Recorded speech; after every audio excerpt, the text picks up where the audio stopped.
এতিয়ালৈকে মই 4খন জিলালৈকে গ'লোঁ। 9 তাৰিখে চিৰাঙত যাম। মই আশা কৰাতকৈ মানুহৰ উৎসাহ বহুত বেছি, কিন্তু 21 তাৰিখৰ পৰা মই প্ৰতিটো MCLA সমষ্টিত যাম।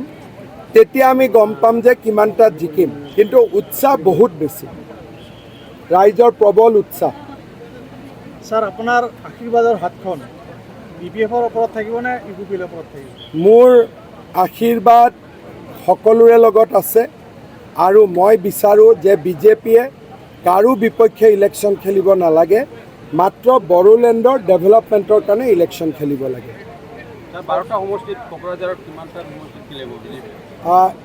আমি 21 তাৰিখৰ পৰা প্ৰত্যেকটো সমষ্টিলৈকে মই যাম, সভাপতি মহোদয় যাব, আৰু আমাৰ অবজাৰ্ভাৰসকলেও প্ৰতিবেদন দিব। আমি আগষ্ট মাহৰ প্ৰথম সপ্তাহত ঠিক কৰিম যে আমি কেইটা সমষ্টিত ইলেকশ্যন খেলিব পাৰিম। স্যাৰ, BJPত উৎখাত কৰিবলৈ 3টা গগৈ মিত্ৰতা হ'বলগীয়া। মিত্ৰতাটো আমিও কৰি আছোঁ। অতুল বৰা, কেশৱ মহন্ত, প্ৰমোদ বড়ো, আমাৰ লগততো চব আছে, টংকেশ্বৰ ৰাভা, গতিকে ৰমাকান্ত দেউৰী, প্ৰদান বৰুৱা, ৰণোজ পেগু, ভুৱন পেগু, সেইটো ডাঙৰ মিত্ৰতা নহয় জানো? সেইটো কথাও আপোনালোকে কওক। মই ক'লোঁ নহয়, আমাৰ মিত্ৰতাটো আটাইতকৈ ডাঙৰ। বড়ো, মিচিং, ৰাভা, কলিতা, কেওট, তিৱা, কাৰ্বি, ডিমাচা, আমাৰ মিত্ৰতাটোৰ সন্মুখত বাকী মিত্ৰতা কেনেকৈ থাকিব পাৰিব? স্যাৰ, BTRত প্ৰথম শ্ৰেণীৰ নাগৰিক, দ্বিতীয় শ্ৰেণীৰ নাগৰিক আছে নেকি? BTRত কোনো নাগৰিকে দ্বিতীয় শ্ৰেণী বুলি মনত ভাবিব নালাগে।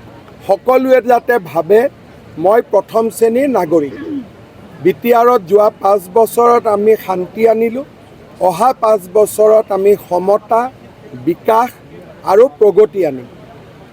স্যাৰ, কংগ্ৰেছৰ শাসনকালত স্যাৰ যথেষ্ট গোষ্ঠী সংঘৰ্ষ হৈছিল। এতিয়া আহি কৈ আছে কংগ্ৰেছে যুঁজ কৰিব বুলি। কংগ্ৰেছে নিজেই ইয়াতে গোষ্ঠীগত সংঘৰ্ষ লগোৱাইছিলে, কংগ্ৰেছে সাম্প্ৰদায়িক সংঘৰ্ষ লগাইছিলে, আৰু কংগ্ৰেছক সেইকাৰণে BTRৰ ৰাইজে প্ৰত্যাখ্যান কৰিছে।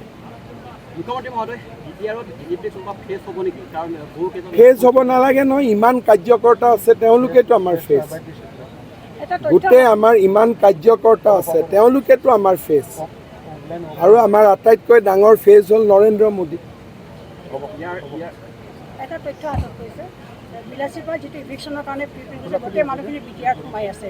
BTRে সোমাব দিব নালাগে, কাৰণ তেওঁলোকক আমি য'ত যাব লাগে জেগা দেখুৱাই দিছোঁ। গতিকে কোনো মানুহ BTRত সোমাব নালাগে। এভিকশ্যনটো অহাকালি হ'বই, কিন্তু মানুহবিলাক নিজে খালী কৰি দিলে, আৰু তেওঁলোকক আমি জেগাও দেখুৱাই দিছোঁ ক'ত যাব লাগে। সেই বিষয়টো আমি সিদ্ধান্ত নলওঁ। BTRৰ বিষয়ে BTR প্ৰশাসনে সিদ্ধান্ত লয়। কিয় আস্থা হেৰুৱাব? যোৱাকালিওতো মই প্ৰমোদ বড়োৰ লগত একেলগে মিটিং কৰিছোঁ। আমি কাৰো বিপক্ষে নহয়, আমি সকলোৰে সপক্ষে।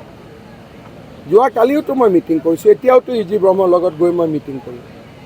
গতিকে BJP কাৰো বিপক্ষে নহয়, BJP BTRৰ ৰাইজৰ সপক্ষে।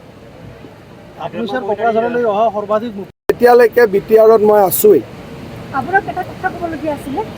আপুনি যিহেতু সাংবাদিক নহয় বাইদেউ, লাহেকৈ মই সুধিম। আচ্ছা, তেতিয়াহ'লে আহক না, আপুনি আগত আহক। আহক না বাইদেউ, কোনে যাব নিদিয়ে? জাৰ্নেলিষ্টক এইটো মই একদম অহাবাৰৰ পৰা মই নিজে ফোন কৰি প্ৰথম